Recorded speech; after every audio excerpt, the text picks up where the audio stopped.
आम्ही कोणत्याही compulsion forced की आज देशामध्ये काय झालेलं आहे की तुम्ही काय वस्त्र घालायचं, काय खायचं, काय बोलायचं, याच्या सगळ्यावर नियंत्रण भारतीय जनता पार्टी आणत आहे.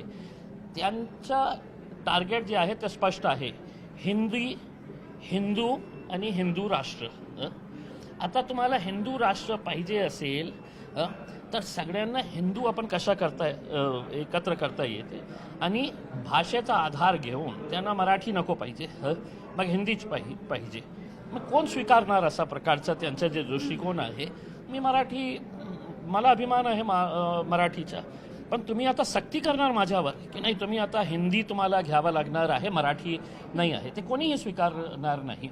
पण त्यांचं टार्गेट जे आहे ते म्हणतो ना आपण की कहीं पे निगाह है कहीं पे निशाणा.